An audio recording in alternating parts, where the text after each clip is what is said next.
Good morning student राजे हुण आपां इलैक्ट्रोस्टैटिक दा लैक्चर 9 है इहदे विच आपां पढ़ांगे राजे पहले आर्टिकल आपां एक्सियल इक्टोरियल पढ़ लिया टॉर्क पढ़ लिया सीगा आपां इलैक्ट्रिक फील्ड इंटेंसिटी रिंग दे विच पढ़ लिया एक लास्ट आर्टिकल रह गया सी राजे कि आपां इलैक्ट्रिकल पोटेंशियल एनर्जी कड्ढीए जदों किसी डाइपल नूं आपां यूनीफॉर्म इलैक्ट्रिक फील्ड दे विच रखिया होवे तां मैं राजे आ यूनीफॉर्म इलैक्ट्रिक फील्ड लित्ती राजे ई अपने कोल इहदे विच आपां ने डाइपल पाई राजे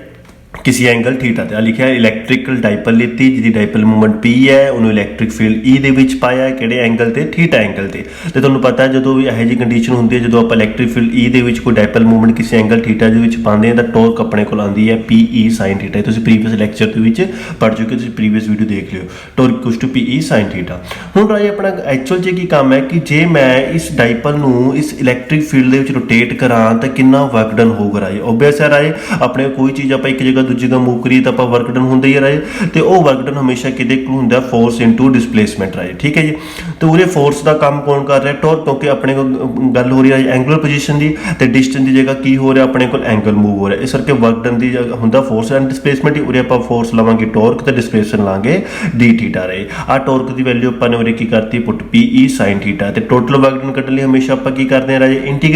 ਇੰਟੀਗ੍ਰੇਸ਼ਨ ਆਪਾਂ ਕਰ ਦਾਂਗੇ ਵਿਦਿਨ ਲਿਮਿਟਸ ਕਿਵੇਂ ਲਾਂਗੇ ਕਿੰਨੇ ਐਂਗਲ ਤੋਂ ਸਟਾਰਟ ਕੀਤਾ ਆਪਾਂ ਨੇ ਥੀਟਾ 1 ਕਿਹੜੇ ਐਂਗਲ ਤੱਕ ਲੈ ਕੇ ਜਾਣਾ ਆਪਾਂ ਨੇ ਥੀਟਾ 2 ਤਾਂ ਇੰਟੀਗ੍ਰੇਸ਼ਨ ਕਰਤੇ ਡੀ ਦੀ ਵੈਲਿਊ ਆਪਾਂ ਨੂੰ ਪਤਾ ਸੀ ਕਿ ਪੀ ਈ ਸਾਈਨ ਥੀਟਾ ਰਾਜੇ ਪੀ ਈ ਆਪਾਂ ਬਾਹਰ ਕੱਢ ਲਿਆ ਰਾਜੇ ਸਾਈਨ ਥੀਟਾ ਰਹਿ ਗਿਆ ਸਾਈਨ ਥੀਟਾ ਦਾ ਇੰਟੀਗ੍ਰੇਸ਼ਨ ਹੁੰਦਾ ਮਾਈਨਸ ਕੋਸ ਥੀਟਾ ਉਸ ਤੋਂ ਬਾਅਦ ਥੀਟਾ 2 ਅਪੋਨ ਥੀਟਾ 1 ਫਿਰ ਆਪਾਂ ਪੁੱਟ ਕਰਦੇ ਹਾਂ ਅਪਰ ਲਿਮਿਟ ਮਾਈਨਸ ਲੋਅਰ ਲਿਮਿਟ ਤਾਂ ਕੋਸ ਥੀਟਾ 2 ਮਾਈਨਸ ਕੋਸ ਥੀਟਾ 1 ਠੀਕ ਹੈ ਜੀ ਇਹ ਤੁਹਾਡੇ ਕੋਲ ਵਰਕ ਡਨ ਆ ਗਿਆ ਇਫ ਕਹਿੰਦੇ ਜੇ ਥੀਟਾ 1 90 ਹੋਵੇ ਤੇ ਥੀਟਾ 0 ਹੋਵੇ ਤਾਂ ਆ ਕੰਡੀਸ਼ਨ ਜੇ ਆਪਾਂ ਉੱਪਰ ਪੁੱਟ ਕਰ ਦਿੱਤਾ ਜਾਵੇ ਤਾਂ ਆਪਾਂ ਥੀਟਾ 2 ਆਪਣੇ ਕੋਲ ਜਿਹੜਾ ਹੈ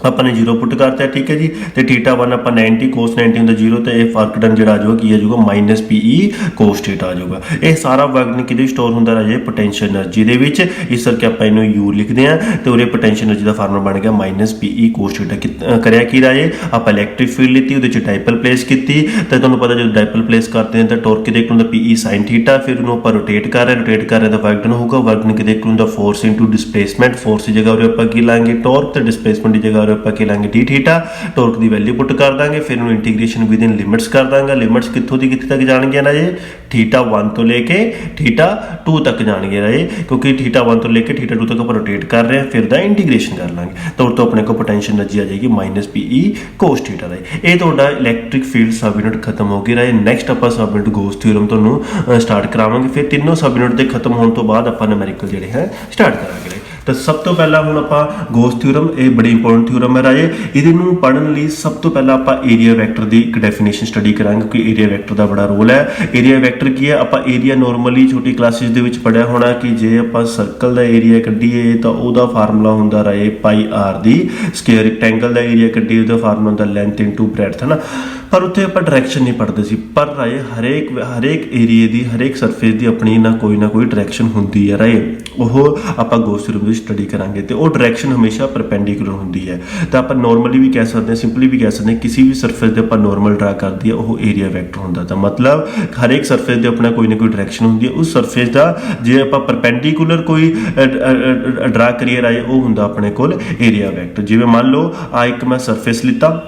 उस सरफेस में एक स्मॉल एलीमेंट लिता इस स्मॉल एलीमेंट का मैं एरिया वैक्टर करना सी तो उहदे की करूँगा मैं परपेंडिकुलर ड्रा करूँगा तो एन की है यूनिट वैक्टर किहदे कोल हुंदा वैक्टर अपॉन वैक्टर का मैगनीट्यूड तो एरिया वैक्टर सिंपल की हुंदा राजे कोई भी एरिया उहदी डायरैक्शन तो किसी भी एरिया की जो डायरैक्शन कड्ढनी हमेशा नॉर्मल ड्रा कर दो राजे वो एरिया वैक्टर हुंदा उहदा हुण रोल कित्थे एरिया वैक्टर का इलैक्ट्रिक फ्लक्स दे विच ਹੁਣ ਆਪਾਂ ਪੜਾਂਗੇ ਇਲੈਕਟ੍ਰਿਕ ਫਲਕਸ ਕੀ ਹੁੰਦਾ ਹੈ ਇਲੈਕਟ੍ਰਿਕ ਫਲਕਸ ਬੜੀ ਇੰਪੋਰਟੈਂਟ ਡੈਫੀਨੇਸ਼ਨ ਹੈ ਇਲੈਕਟ੍ਰਿਕ ਫਲਕਸ ਕੀ ਹੁੰਦਾ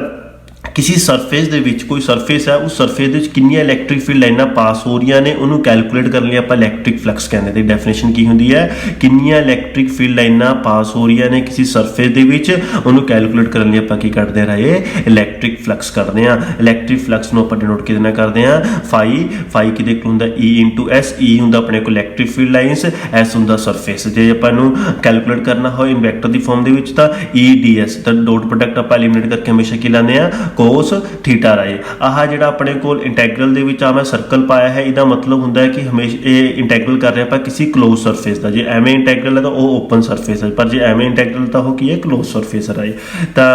ਆਪਾਂ ਡਾਟ ਪ੍ਰੋਡਕਟ ਐਲੀਮੀਨੇਟ ਕਰਕੇ ਆਪਾਂ ਕੀ ਕਹਿੰਦੇ ਕੋਈ ਨਾ ਕੋਈ ਆਪਣੇ ਕੋਲ ਸਾਈਨ ਜਾਂ ਕੋਸ ਲਾਉਂਦੇ, ਡਾਟ ਪ੍ਰੋਡਕਟ ਦੇ ਵਿੱਚ ਆਪਣੇ ਕੋਲ ਕੀ ਯੂਜ਼ ਹੁੰਦਾ ਹੈ, ਕੋਸ ਥੀਟਾ ਰਾਏ। ਤੇ ਥੀਟਾ ਕੀ ਹੈ, ਥੀਟਾ ਐਂਗਲ ਹੁੰਦਾ ਰਾਏ ਇਲੈਕਟ੍ਰਿਕ ਫੀਲਡ ਲਾਈਨਸ ਤੇ ਏਰੀਆ ਵੈਕਟਰ ਦੇ ਵਿਚਕਾਰ। ਕਿਹਦੇ ਵਿਚਕਾਰ ਐਂਗਲ ਹੁੰਦਾ ਹੈ, ਥੀਟਾ ਇਲੈਕਟ੍ਰਿਕ ਫੀਲਡ ਲਾਈਨਸ ਤੇ ਏਰੀਆ ਵੈਕਟਰ ਦੇ ਵਿਚਕਾਰ। ਇਲੈਕਟ੍ਰਿਕ ਫਲਕਸ ਕਲੀਅਰ ਹੋ ਗਿਆ। ਇਲੈਕਟ੍ਰਿਕ ਫਲਕਸ ਹੁੰਦਾ ਕਿੰਨੀਆਂ ਕੋ ਲਾਈਨਾਂ ਪਾਸ ਹੋ ਰਹੀਆਂ ਕਿਸੇ ਸਰਫੇਸ ਦੇ ਵਿੱਚ, ਉਹਨੂੰ ਆਪਾਂ ਇਲੈਕਟ੍ਰਿਕ ਫਲਕਸ ਕਰਦੇ ਹਾਂ, ਉਹਨੂੰ ਡਿਨੋਟ ਕਿਹਦੇ ਨਾਲ ਕਰਦੇ ਹਾਂ, ਫਾਈ ਦਾ ਫਾਰਮੂਲਾ ਕੀ ਹੁੰਦਾ, ਈਐਸ ਕੋਸ ਥੀਟਾ।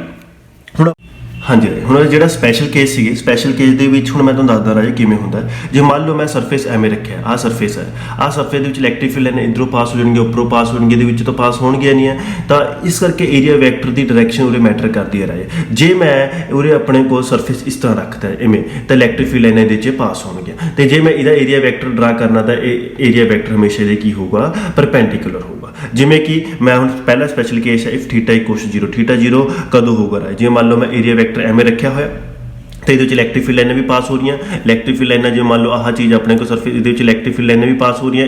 ਤੇ ਇਹਦਾ ਜਿਹੜਾ ਏਰੀਆ ਵੈਕਟਰ ਹੈ ਉਹ ਵੀ ਆਪਣੇ ਕੋਲ ਇਸ ਤਰ੍ਹਾਂ ਹੀ ਪਾਸ ਪਰਪੈਂਡੀਕੂਲਰ ਹੈ। ਤਾਂ ਇਹਨਾਂ ਦੋਨਾਂ ਇਲੈਕਟ੍ਰਿਕ ਫੀਲਡ ਲਾਈਨ ਤੇ ਏਰੀਆ ਵੈਕਟਰ ਦੇ ਵਿੱਚ ਐਂਗਲ ਕਿੰਨਾ ਹੋ ਗਿਆ, 0 ਹੋ ਗਿਆ ਰਾਜੇ। ਇਲੈਕਟ੍ਰਿਕ ਫੀਲਡ ਲਾਈਨਾਂ ਵੀ ਇੱਧਰੋਂ ਐਵੇਂ ਸਟੇਟ ਪਾਸ ਹੋ ਰਹੀਆਂ ਤੇ ਏਰੀਆ ਵੈਕਟਰ ਵੀ ਐਵੇਂ, ਇਹਨਾਂ ਦੋਨਾਂ ਦਾ ਆਪਣੇ ਕੋਲ ਐਂਗਲ ਦੇਖਿਆ ਜਾਵੇ ਤਾਂ ਕੀ ਹੋ ਗਿਆ, 0। ਤਾਂ ਥੀਟਾ 0 ਹੋ ਗਿਆ, ਤਾਂ ਕੋਸ 0 ਕਿੰਨਾ ਹੁੰਦਾ, 1। ਤੇ ਉਰੇ ਆਪਣੇ ਕੋਲ ਇੰਟੈਗਰਲ ਕੀਤਾ ਸਰਫੇਸ ਦਾ, derivative integration cancel out, ES ਰਹਿ ਗਿਆ ਆਪਣੇ ਕੋਲ, ਉਰੇ ਇਲੈਕਟ੍ਰਿਕ ਫਲਕਸ ਮੈਕਸਿਮਮ ਹੋਏਗੀ। ਦਾ ਮਤਲਬ ਜੇ ਥੀਟਾ 0 ਹੈ ਤਾਂ ਆਪਣੇ ਕੋਲ ਇਲੈਕਟ੍ਰਿਕ ਫਲਕਸ ਕੀ ਹੋਊਗੀ, ਮੈਕਸਿਮਮ ਹੋਏਗੀ। ਤੇ ਇੱਕ ਗੱਲ ਹੋਰ, ਜੇ ਥੀਟਾ 0 ਤਾਂ ਇਲੈਕਟ੍ਰਿਕ ਫੀਲਡ ਹਮੇਸ਼ਾ ਪਰਪੈਂਡੀਕੂਲਰ ਹੋਊਗਾ ਪਲੇਨ ਆਫ ਦਾ ਸਰਫੇਸ ਤੇ ਰਾਜੀ। ਠੀਕ ਹੈ ਜੀ। ਹੁਣ ਗੱਲ ਆ ਗਈ ਇਫ ਥੀਟਾ ਇਕੁਅਲਸ ਟੂ 90, ਜੇ ਥੀਟਾ 90 ਮੰਨ ਲਓ ਆ ਸਰਫੇਸ ਆਪਣੇ ਕੋਲ, ਏਰੀਆ ਵੈਕਟਰ ਆਪਣੇ ਕੋਲ ਕਿਵੇਂ ਜਾਊਗਾ,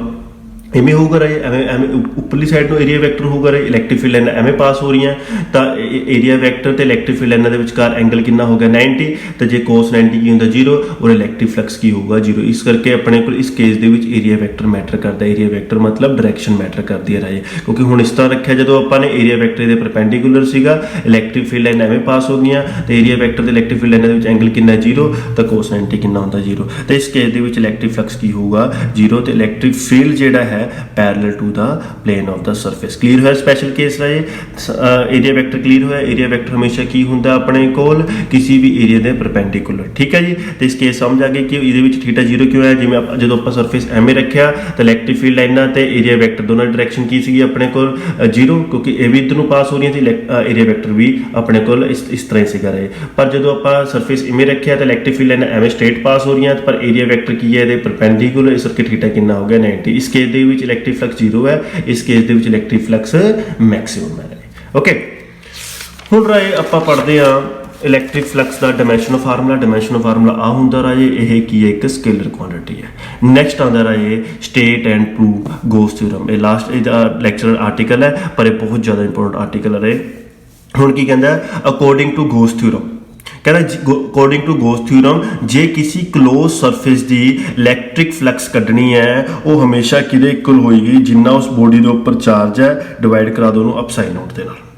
दोबारा आई रिपीट, गॉस थ्योरम की कंडीशन हमेशा क्लोज सरफेस लगती है। अकॉर्डिंग टू गॉस थ्योरम कोई भी जे मान लो क्लोज सरफेस है, उस क्लोज सरफेस ਦੇ ਵਿੱਚ ਕਿੰਨੀ ਇਲੈਕਟ੍ਰਿਕ ਫਲਕਸ मतलब ਕਿੰਨੀਆਂ ਇਲੈਕਟ੍ਰਿਕ ਫੀਲਡ ਲਾਈਨਾਂ ਪਾਸ ਹੋਣਗੀਆਂ, ਜੇ ਉਹ ਕੈਲਕੂਲੇਟ ਕਰਨਾ ਤਾਂ ਆਪਾਂ ਸਿੱਧਾ ਕੈਲਕੂਲੇਟ ਕਰ ਸਕਦੇ ਹਾਂ ਜਿੰਨਾ ਉਸ ਆਪਣੇ ਕੋਲ ਬੋਡੀ ਦੇ ਉੱਪਰ ਚਾਰਜ ਹੈ ਉਹਨੂੰ ਡਿਵਾਈਡ ਕਰਾ ਦਿਓ ਅਪਸਾਈਨ ਨੋਟ ਨਾਲ, ਉਹਨੂੰ ਆਪਾਂ ਕਹਿੰਦੇ ਹਾਂ ਗੌਸ ਥਿਊਰਮ। ਤਾਂ according to Gauss theorem total electric flux ਕਿਸੇ ਵੀ ਕਲੋਜ਼ ਸਰਫੇਸ ਦਾ ਉਹ ਹਮੇਸ਼ਾ ਕਿਹਦੇ ਇਕੁਅਲ ਹੁੰਦਾ ਹੈ, ਜਿੰਨਾ ਉਸ ਬੋਡੀ ਦੇ ਉੱਪਰ ਟੋਟਲ ਚਾਰਜ ਹੈ ਉਹਨੂੰ ਡਿਵਾਈਡ ਕਰਾ ਦਿਓ ਅਪਸਾਈਡ ਨੋਟ ਦੇ ਨਾਲ। ਉਹੀ ਆਪਾਂ ਨੇ ਹੁਣ ਪ੍ਰੂਵ ਕਰਨਾ ਹੈ। ਪ੍ਰੂਵ ਕਰਨ ਲਈ ਮੈਂ ਇੱਕ ਚਾਰਜ ਲਿੱਤਾ ਪਲੱਸ ਕਿਊ, ठीक है जी, प्लेस्ड एट पॉइंट ओ आ रहा है, आ प्लस क्यू चार्ज लिता, प्लेस्ड एट पॉइंट ओ। एक सरफेस ड्रा किया मैं सफीयर की फॉर्म च, डॉट तुहानूं सरफेस दिख रहा है, ये सफीयर की फॉर्म दे विच इहदा रेडियस कितना है आर, तो इहनूं गॉसियन सरफेस कहते हैं। तो गॉसियन सरफेस वो सरफेस हुंदा, I repeat electric field intensity जिते हर एक पॉइंट ते की हुंदी है सेम हुंदा, इमेजिनरी सरफेस हुंदा है तो इत्थे इलैक्ट्रिक फील्ड इंटेंसिटी हर एक पॉइंट ते की हुंदी है सेम हुंदी। तो दोबारा आई रिपीट कि आपां एक पॉइंट चार्ज लिता ओ तेरा जे प्लस क्यू, ठीक है जी। उस तो बाद एक सरफेस ड्रा किया ਉਹਦੇ ਆਲੇ ਦੁਆਲੇ ਕਿਹੜੀ ਫਾਰਮ 'ਚ, ਸਫੀਅਰ ਦੀ ਫਾਰਮ 'ਚ, ਉਹਦਾ ਰੇਡੀਅਸ ਕਿੰਨਾ ਆਪਣੇ ਕੋਲ r, ਤੇ ਉਹ ਜਿਹੜਾ ਸਰਫੇਸ ਹੈ ਕਿਹੜਾ ਸਰਫੇਸ ਹੈ, ਗੌਸੀਅਨ ਸਰਫੇਸ ਹੈ। ਗੌਸੀਅਨ ਸਰਫੇਸ ਕਿਹੜਾ ਸਰਫੇਸ ਹੁੰਦਾ ਜਿੱਥੇ ਹਰ ਇੱਕ ਪੁਆਇੰਟ ਤੇ ਇਲੈਕਟ੍ਰਿਕ ਫੀਲਡ ਇੰਟੈਂਸਿਟੀ ਕੀ ਹੁੰਦੀ ਹੈ ਸੇਮ ਹੁੰਦੀ ਹੈ ਰਾਏ, ਠੀਕ ਹੈ ਜੀ। ਹੁਣ ਆਪਾਂ ਇਲੈਕਟ੍ਰਿਕ ਫੀਲਡ ਇੰਟੈਂਸਿਟੀ ਕੱਢਣੀ ਹੈ ਰਾਏ ਚਾਰਜ ਪਲੱਸ ਕਿਊ ਕਰਕੇ ਸਰਫੇਸ ਤੇ, चार्ज प्लस क्यू करके सरफेस ते तो उसका फार्मूला पता 1/4 pi epsilon naught Q upon R दी स्क्वायर आर वैक्टर है। आ देखो उर तो लेके उर तक जिहड़ा आ सरफेस है इहदा डिस्टेंस कितना है अपने कोल आर वैक्टर। हुण मैं एक स्मॉल एरिया एलीमेंट लिता आ दिख रहा तुहानूं स्मॉल एरिया एलीमेंट रहे ये डी एस है ठीक है जी। इलैक्ट्रिक फील्ड आ रही ये अपने कोल यूनिट वैक्टर है ठीक है जी। हुण आपां जिहड़ा कंसीडर किया स्मॉल एलीमेंट हुण इस स्मॉल एलीमेंट किहड़ा कंसीडर किया डी एस तो इसका एरिया वैक्टर कितना डी एस। हुण इस स्मॉल एलीमेंट आपां ने कैलकुलेट करना है कि अपने कोल इस पूरे स्फीयर दे विच जिहड़ी इलैक्ट्रिक फील्ड लाइनां पास हो रही ने वो किहदे कोल है क्यू अपॉन एप्सिलॉन नॉट। तो सब तो पहले आपां स्मॉल एलीमेंट ले लेंदे आह इहदे विच देखना कितनी इलैक्ट्रिक फील्ड लाइनां पास हो रही हैं राजी। तो मैं वो स्मॉल एलीमेंट ले लिया फिर इंटैग्रल कर दूंगा। तो मैं देखा कि इस सरफेस दे विच कितनी लाइनां पास हो रही है फार्मूला की होंदा अपन पता है ई इंटू डी एस ईदा फार्मूला आ रहा 1/4 pi epsilon naught Q upon R दी स्क्वायर। आ डी एस की है वैक्टर तो डी एस दी अपने कोल एरिया वैक्टर का अपन फार्मूला पता है D S into N cap. तो डी एस वैक्टर की जगह आप D S into N cap fill करते रहे ठीक है जी। आ डी एस डी एस की जगह पर वैल्यू की करती पुट करती रहे। आ डी एस अगे आ गया आर कैप तो एन कैप डॉट प्रोडक्ट है R N cos theta R भी यूनिट वैक्टर है एन भी यूनिट वैक्टर है कोस थीटा दोनों के डायरेक्शन भी की है अकॉर्डिंग टू डायग्राम। आ देखो डायग्राम के आर तो एन दोनों डायरेक्शन की है अपने को सेम है इस करके इन्होंने जीरो एंगल होगा। तो यदा आर एन की वैल्यू कितनी है 1 ये आर एन की वैल्यू मैं की पुट करती 1। हुण आपां ने टोटल ये तो आपां ने उस स्मॉल एलीमेंट के कितना इलैक्ट्रिक फ्लक्स पास हो रही ने या कितनी इलैक्ट्रिक फील्ड लाइनां पास हो रही वो कर लिया आपां ने। हुण टोटल कढना तो आपां टोटल की करते हैं इंटैग्रल दोनों आपां क्लोज इंटैग्रल ले लिया। मैं तुहानूं दस्सिया सी कि इंटीग्रेशन जो सर्कल है इसका मतलब होता है क्लोज्ड सरफेस है। आ अपने को सरफेस हो गया क्लोज सरफेस इहदा इंटैग्रल कर लिया तो 1/4 pi epsilon naught Q upon R square बाहर आ गया ओनली डी एस है। सरफेस किहड़ी फॉर्म च सफीयर तो सफीयर का फार्मूला की होंदा है surface area 4 pi R square और 4 पाई आर स्क्वायर पुट करता 4 पाई ना 4 पाई कैंसिल आउट हो गया तो तुहाडे कोल बचिया फाई कि equal Q upon epsilon not. तो गॉस थ्योरम की कहती है गॉस थ्योरम ये कहती है अपने को जे किसी भी क्लोज सरफेस का इलैक्ट्रिक फ्लक्स कढ़ना है वो हमेशा राजे कि होंदा है जिन्ना उस टोटल चार्ज है उस क्लोज सरफेस का उन्होंने डिवाइड करा दो एप्सिलॉन नॉट के नाल ठीक है जी। तो अपने को हुण स्पैशल केस मान लो close surface does not enclose any charge. Close surface ये कोई चार्ज नहीं है दसो ये इलैक्ट्रिक फ्लक्स कितना होएगा जो चार्ज नहीं है तो इलैक्ट्रिक फ्लक्स भी जीरो क्योंकि फाई की होंदा है क्यू अपॉन एप्सिलॉन नॉट ठीक है जी। उस तो बाद कहते क्लोज सरफेस है डाइपल है डाइपल के भी तुहानूं पता आ डाइपल मान लो ये नैगेटिव है ये पॉजिटिव डाइपल है तुहानूं पता जे तुसीं इलैक्ट्रिक फ्लक्स करना है तो आपां की करते हैं phi equal to Q upon epsilon naught. इस टोटल सरफेस के उपर टोटल चार्ज कितना हो गया हम जीरो क्योंकि एक पॉजिटिव एक नैगेटिव टोटल चार्ज कितना हो गया जीरो तो फाई कड्डांगे तो फाई की देखो क्यू अपॉन एप्सिलॉन नॉट तो उरे अपने को फाई जीरो आ जाऊगा। ये कि अपने को स्पैशल केस सीगा ये क्लोज सरफेस डाइपल पाती सी फिर क्लोज सरफेस का आपां टोटल चार्ज कड्ढिया डाइपल के उपर एक नैगेटिव होंदा एक पॉजिटिव होंदा दोनों अपने प्लस करा लिया तो क्यू कितना आ गया जीरो तो फाई भी जीरो आ गया क्योंकि फाई जो है क्यू अपॉन एप्सिलॉन नॉट। अच्छा जे किसी भी सरफेस का आउटवर्ड इलैक्ट्रिक फ्लक्स करना है किसी क्लोज सरफेस का हमेशा पॉजिटिव लेना है जे इनवर्ड इलैक्ट्रिक फ्लक्स करना वो हमेशा आप नैगेटिव लेना रहे। एक कुछ स्पैशल केस ने अगे जाके तुहानूं यूज होणगे राजे। तो इंपोर्टेंस की है गॉस थ्योरम हमेशा रिलेशन दसदा इलैक्ट्रिक फील्ड ते चार्ज के विचकार। गॉस थ्योरम एप्लीकेबल होंदा है for any distribution of charge जी क्लोज पर सरफेस क्लोज होना चाहिए वो उपर डिस्ट्रीब्यूशन कोई भी हो गॉस थ्योरम उत्थे एप्लीकेबल होंदा। Gauss theorem is valid for stationary charge वास्ते भी as well as rapidly moving charge वास्ते भी। लास्ट एक बार मैं रिपीट करता ओनली गॉस थ्योरम रहे गॉस थ्योरम की होंदी है अपने कोल कि जे किसी क्लोज सरफेस का आप इलैक्ट्रिक फ्लक्स करना है वो हमेशा किहदे इक्वल होंदा total charge upon epsilon not ठीक है जी। इहदे लई मैं एक आइसोलेटेड चार्ज लिता उहदे आले दुआले एक सरफेस लिता गॉसियन सरफेस लिता गॉसियन सरफेस इमेजिनरी सरफेस होंदा जिथे हर एक पॉइंट इलैक्ट्रिक फील्ड इंटेंसिटी की होंदी है सेम होंदी है। मैं इस सरफेस दे विच कितनी इलैक्ट्रिक फील्ड लाइनां पास हो रही वो कैलकुलेट करना तो मैं एक कंसीडर किया स्मॉल एलीमेंट ये कितनी लाइनां पास हो रही पहला वो कैलकुलेट किया तो वो किहदे इक्वल होगा डी फाई किहदे equal E D S E दी वैल्यू अपन नूं पता ही है डी एस अपने को एरिया वैक्टर है उसकी वैल्यू पुट करती है अपन आर तो एन कैप जोड़े ने आर जोड़ा है अपने को डायरेक्शन दस रहा है जो आर कैप जोड़ा है वो डायरेक्शन दस रहा अपने को आर वैक्टर की तो जो डी एस है अपने को डी एस जो सरफेस है वो सरफेस की एन कैप जो है वो सरफेस की अपने को डायरेक्शन दस रहे ठीक है जी। आर तो एन अपने को 1 है वो वैल्यू पुट करती टोटल इलैक्ट्रिक फ्लक्स कढ़न लिए आप दोनों साइड अपने क्लोज इंटैग्रल पाते आ रहे तो 1/4 pi epsilon Q upon R square अपने को कॉन्स्टेंट से बाहर कर लिया। डी एस की है सरफेस कि सफीयर की फॉर्म दी सफीयर की देख होंगे 4 पाई आर स्क्वायर तो आ कटिंग हो गई रही तो फाई की देख लग गया Q upon epsilon. Thank you.